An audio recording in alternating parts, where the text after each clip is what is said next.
Good morning.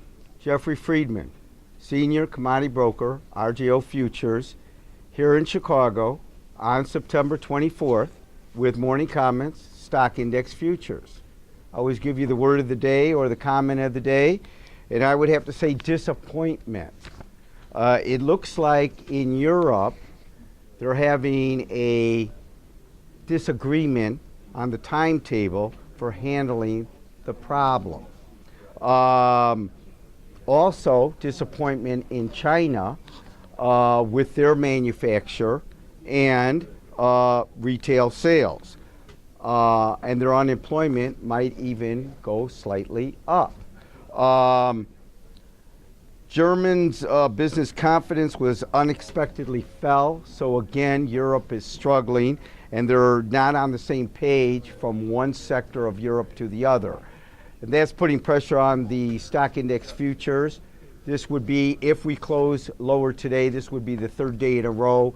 So we had a big thrust up, and by no means are we in a bear market yet, according to technical analysis through the charts on a classical basis, but have said that this would be the third day of kind of rolling over a little bit. We're down 6 points because of Europe and China. We have no economic news scheduled for today. We have a slew of reports this week, and we'll talk about that tomorrow morning so that we can get you up and ready. Again, last week and the week before, I was saying we went way too quick, too fast.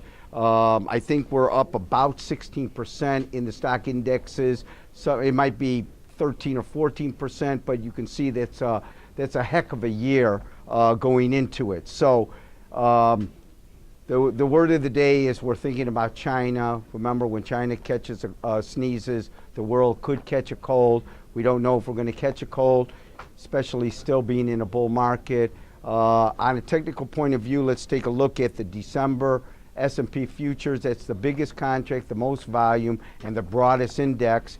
So that should give you an idea. Obviously, everybody's talking about the iPhone and Apple's down a little bit today, and I don't really want to get involved with that, except that would be carrying the NASDAQ, and the only reason I bring it up is a comparison between the NASDAQ futures and the S&P futures, and where one big stock could move the NASDAQ a lot more than maybe the S&P. So let's analyze the S&P on a technical point of view real quick.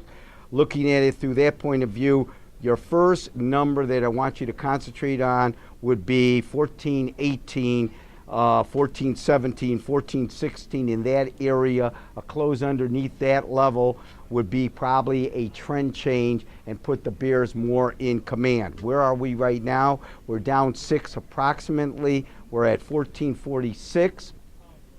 So I have minor support around 1442, so we're kind of holding that. 6 points is not what I call the world is ending. We really rallied up way too much, and what made us rally was stimulus from Europe and from our Federal Reserve. So now the thought might be that it might be not enough to kick us into full gear, but it's a wait and see attitude. Right now, the volume is kind of weak, so we'll have to see how the day develops. I'm anticipating that we're going to hold probably 41, 42, but you never know. If not, 31 would be a key number, and then of course a trend change in my analysis would be 14, 17, 14, 16, 14, 16. That's what you really want to take a look at for the bulls being in control or the bears being in control.